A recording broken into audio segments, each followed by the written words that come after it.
Okay, I'm recording, and let's go ahead. So, hello everybody. I'm Dodger, and I'm joined by that damn Pipsqueak. We are commentating round one of Grand Prix Rome, which is the largest Grand Prix that MSEM has ever seen. Yeah, with 44 people, this is actually starting to near the size of some of the 1Ks I've been to. So I've definitely been losing my mind a little. And this match should be a really exciting one. We have Chillbrain on Black Red Burn versus InfinityChef on five color cheat out nonsense stuff. I think is the best way to Yeah, phrase yeah. it. Um, so these are two of the scariest decks in the GP, I think, but for totally different reasons. Chillbrain's deck is just very consistent and blistering, and will almost always have you dead by turn 4 unless you do something about it. Chef's deck can fizzle, but also has the potential to randomly get turn 3 wins or just play incredibly strong stuff on turn 3 or 4 through the use of, show and tell like effects and stuff like that. Yeah, although Shep is already going to be down to 14 life at the start of their second turn, Yeah. so that's not exactly where you want to be when your plan is to stabilize the board. And the remaining lands in hand include one land that will always come in tapped and two lands that will cost Shep a non-zero amount of life to play on curve. So that's a little stressful. I think you have to take the L and take at least 2 damage to cast Pithwilt here. Actually, you have to take at least 3 damage. You can just take 2 off the Nebula. No, but if you tap, but if you cast Pithwilt, you're going to take another damage from the Recurring Dissident. Oh, you're right, from the Recurring Dissident. Yeah. Turi was a great draw, because I think that's now Chef's entire plan. Is get Turi, make a block a worm. Yeah, pretty much. Hope that gets you there. Ooh. I mean... is Chef actually dead here? No, but he's almost dead here. So... if Chill drew another land, it would have been lethal. Yeah, Jesus. It's going to take 2 from the attack, 2 from the attack, 1 from the pang, so it's down to 9, and it's going to take 6 damage out of hand. And if Chillbrain just gets to untap, Chef's just dead. Sweet. And Being Chef on the doesn't play even is have very enough- important. Yeah, Chris, Chef doesn't even have enough colors in Graveyard to, miracle draw a Leyline alignment field off the top, even. So is the game just over? I don't know Chef's deck well enough to say with certainty, but I can't think of top decks that get you out of here. Wait, so Field does get you +1. No, it doesn't. It doesn't get you +1. Nope, It okay. breaks even. It breaks even. Oh, cool. Yep, Game's over. yep. Yep. Alright, GG. Jesus Christ! That would have been an actual factual turn 3 lethal with a slightly different draw. How much damage did Suitor of the Sea do there? That was 2 + 1 plus... I count 4 5. damage? 5 damage? Yeah. I count 5 damage. So about because, as much as a Vanished Companion would have done. Yes. Yeah. 1 less, technically. Yeah. Phew, that's... I think that it's weird because this is one of the best strategies to beat the Layla Alignment Field combo decks, because just consistently clocking them and punishing their slow draws is really one of the best ways to beat them. No, they're decks that are built to be a little bit clunky. They play a bunch of tap lands. They take somewhere on the order of 2 to 6 damage off their lands every game. They only really have one piece of interaction, which is Pithwelt. But if they get to turn 4 or 5, then they can start slamming giant threats and gaining a bunch of life. But you don't need to let them get to turn 4 or 5. That's optional. Moving on to sideboard plans. If I'm Chillbrain, they're already back in game. Oh, okay. I guess we should just mostly get on to this game, but I think if I'm Chillbrain, I might want to consider Civilization's cost. It's true that it's a bit more expensive. It's a bit more expensive than you'd like, and it's possible that by the time you actually cast it, they've already gained a million life, especially if they're on the play. So maybe not this game. I guess the question is just, what do you cut? Is it take the Brazen Sacrilege spot? Maybe. I don't think so. Yeah. Yeah, I think you roll with Maybe it you as just is. ship it back, You replace Reckless Festivities, because Reckless is not great here. Mm-hmm. But I think it's pretty good. So, whereas InfinityChef gets to bring in, 3 stand unassailable, which is nice, but otherwise I don't actually like the rest of their cards in this matchup. Cosmic War is not good versus ChillBrain's deck. I think Chef has kind of the nut hand here. Yep, this is exactly what you need. You need turn 2 stand unassailable into, hopefully, turn 4 Imagination Unleashed for Artillery. Yeah. Stand unassailable is essentially a time walk. Is putting back the Turi. Wait, what? Instead of the Valier? That feels like a miss. Like, I understand the Valier token has lifelink, but I think the Turi token immediately gaining you 8 on entry is just so much better. You just have a guaranteed, essentially a guaranteed win with the Turi. Like, I don't know why you would try to high roll. It feels greedy to me. Yeah. Like, you can, it's kind of it's the Simpsons meme of, like, Valier's -5 could draw you anything, even a Turi. I think that's actually Family Guy. Oh, shoot. I'm an idiot. What a fool. Stand unassailable also coming down turn 2 on the play is necessary. Like, I was going to say, maybe Sean Quench Greed first, but you really can't afford to let Curse of Bleeding come down. Yeah, like, if that happens, you're just toast. But, Chef needs to hit one more land for Valier to, arrive in time. Yeah, so all that Stand unassailable life is essentially gone with this turn 2 play, so it was... You can either think of it as like a time walk or a 2-for-1. I don't really know which one is the better comparison. Chef currently has... ChillBrain currently has 15 damage represented in hand. Whew. That's so sizzling. it's just a question of getting to take enough game actions to do that. I guess you... Wait, this is even the Turi combo deck. Why on earth wouldn't you keep the Turi? Yeah, feels troll. I totally forgot that, Turi down take literally wins you the game. It's not even like, you get an 8/8 and gain 8 life. No, it's literally just a one-shot. Why would... Okay. Okay. That's... Yeah. I think it's probably just a result of Chef not realizing that. Like, I don't think it was a conscious decision to be like, I will go for Valier instead of winning the game. Yeah. It's just the function.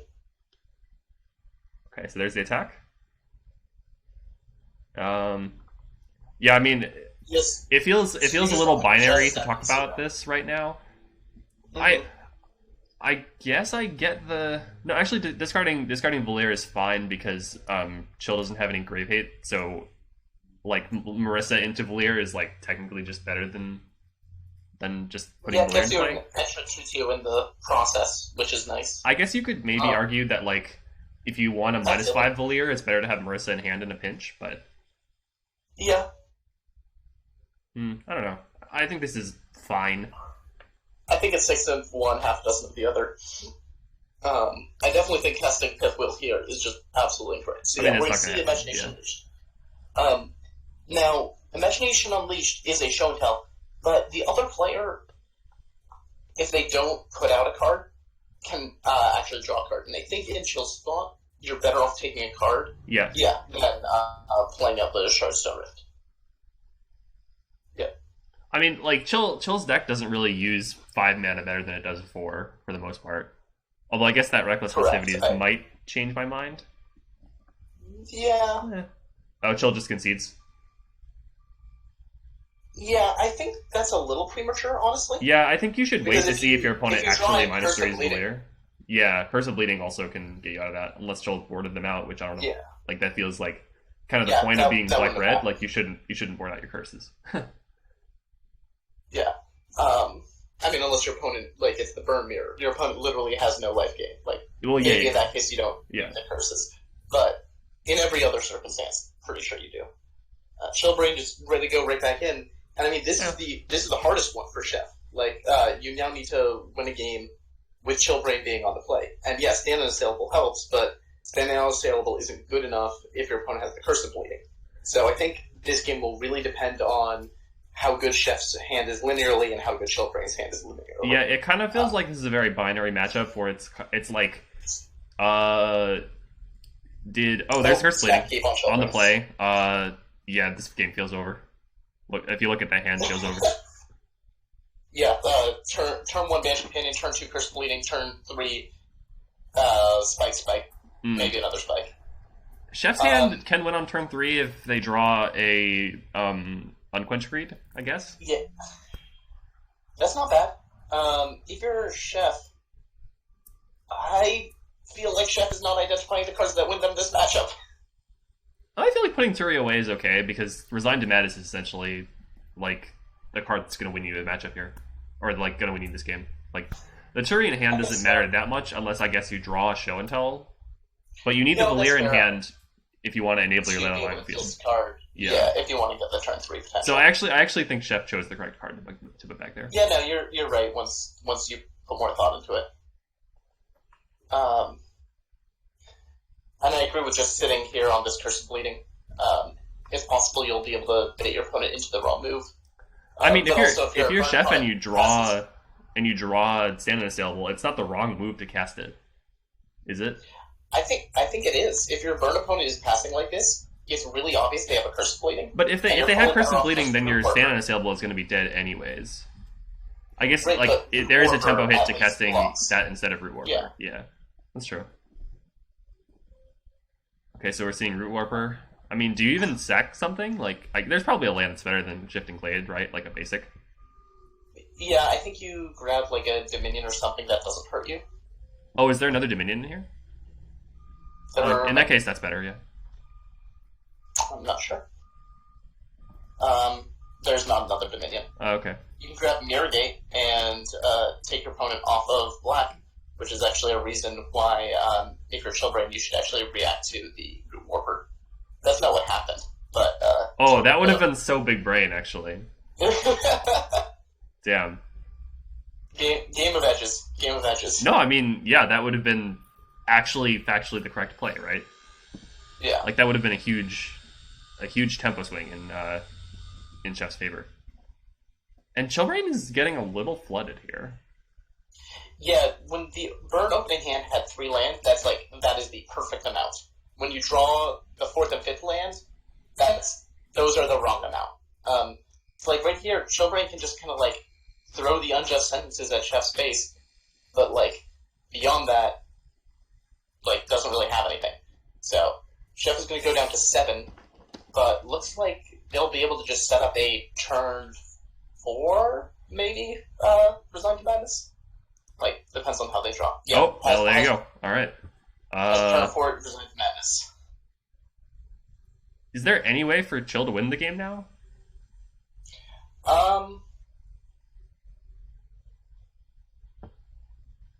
I mean, Chef can't game life.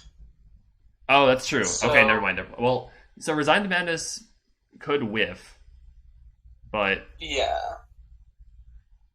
Drawing the other Valir is also nice, because now you can just cast Valir on your next turn by land. Okay, please fetch on upkeep. Oh, Chef didn't fetch on... Chill didn't fetch on upkeep. Oh, that's so cringe. I don't know. It doesn't matter. It doesn't matter.